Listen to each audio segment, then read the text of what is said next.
Enthalpy of combustion क्या है? तो इंथैल्पी ऑफ कंबशन की मैं डेफिनेशन लिखवा देता हूं। It is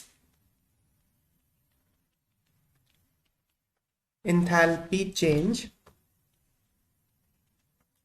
when 1 mole of a substance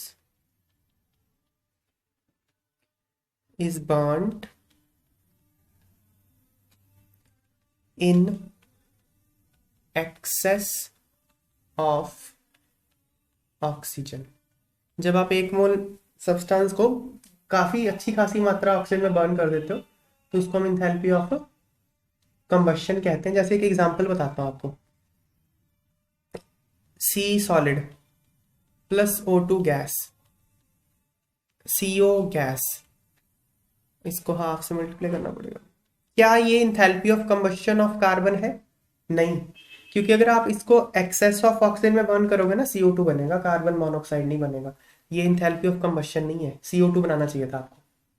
access of oxygen में बर्न करना मतलब अच्छे से जल जाए वो। Okay, that is called enthalpy of combustion. तो आपको मैं एक हिंट बताता हूँ। देखो, जब भी आपको किसी भी कंपाउंड की इंथैल्पी ऑफ कंबशन देना, तो एक नोट बताता हूँ आपको। CX HY OZSMNP, कोई भी ऑर्गेनिक कंपाउंड है, उसमें carbon, hydrogen, oxygen, nitrogen, sulphur, ये सब है। अगर आपको इसकी बोले कंबशन कर दो और आपको बोले इंथैल्पी ऑफ कंबशन निकालो, तो आपको प्रोडक्ट्स पता है क्या क्या बनाना है? कार्बन का तो बनेगा कार्बन डाइऑक्साइड गैस, ठीक है। वाटर का बनेगा वाटर लिक्विड। लिक्विड क्यों बनाया ना? क्योंकि नॉर्मली हम जो टेम्परेचर होता है रूम टेम्परेचर लेते हैं नॉर्मली।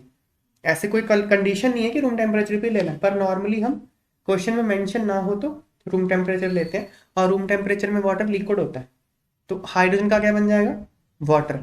नाइट्रोजन का क्या बनाना है आपने? N2 गैस, ठीक है। सल्फर का बनाना है SO2 गैस, ये ध्यान रखना।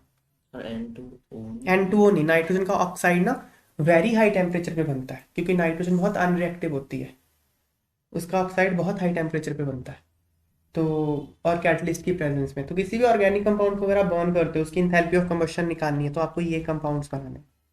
ओके, चलो खैर, हाँ क्वेश्चंस देखते हैं।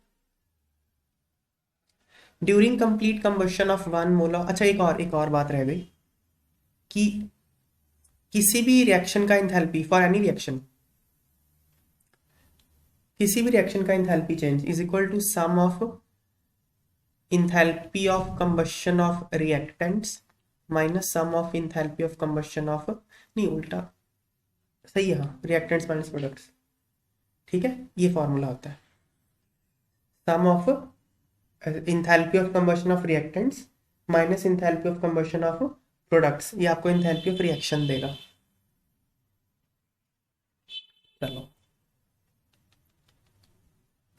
During complete combustion of 1 mole of butane, ये ब्यूटेन है, इतनी किलो जूल एनर्जी रिलीज हुई है। The thermochemical reaction for the above change is, आपको 1 मोल ब्यूटेन बर्न करना है ना भाई। ब्यूटेन क्या होता है? C4H10 gas. इसको बर्न करना है, कैसे करोगे? O2 से क्या बनाओगे? CO2 gas plus H2O liquid. ये बनना चाहिए, देख लेंगे क्वेश्चन ऑप्शन में देख लेंगे। तो इसको बैलेंस करो जरा आप पहले, कार्बन बैलेंस कर लो 4, हाइड्रोजन 10 है तो इधर 5 हो गया बैलेंस हाइड्रोजन। अब ऑक्सीजन कितना? 8, 5 13, 13/2 हो गया ना बैलेंस। इसको नहीं चेंजना, ये तो 1 मोल रहेगा, क्योंकि कंबशन जिस भी सब्सटेंस की आप इंथैल्पी डिफाइन कर रहे हो वो 1 मोल होता है। तो this is molar enthalpy of combustion, तो यहाँ पे 1 रहना चाहिए। यहाँ 2 से मल्टीप्लाई नहीं करोगे, तो इसका कितना है? 2 5 2 6 5 8, नेगेटिव होगा डेल्टा H, क्योंकि रिलीज हो रही है एनर्जी ना। चलो, ये इक्वेशन है जो वो रिप्रेजेंट करती है enthalpy of combustion of butane. कौन सी है देखना जरा। ये है नहीं, ये तो 2 मोल के लिए हो गया। ये ये 1 मोल के लिए है, यस। लेकिन ये क्या कर दिया इसने? ये क्यों कर दिया? ये तो 2 लिखना, ये लिखना चाहिए था ना वैल्यू।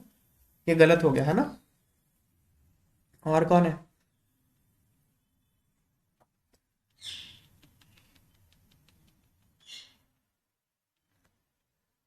हाँ ये सही है ना। ये आंसर आ गया।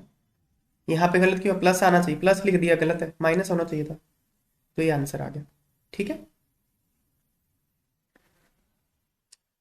चलो अगला।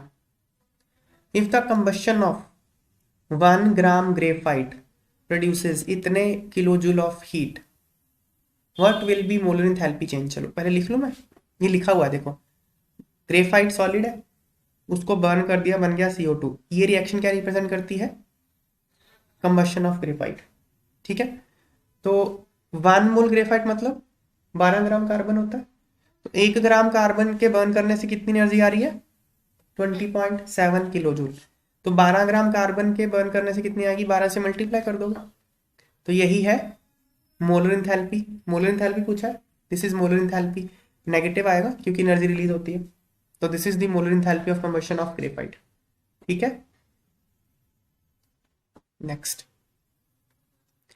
Combustion of all organic compounds is an exothermic reaction. सही है बातें, सही है ना भाई। किसी चीज को जलाते हो आप, कोई ऐसी चीज देखी जिसको जलाने से एनर्जी कंज्यूम कर ले, हो मतलब किसी को जलाओगे आपको हीट देता ही है वो, कुछ जला दो तो एक्सोथर्मिक तो होता ही है।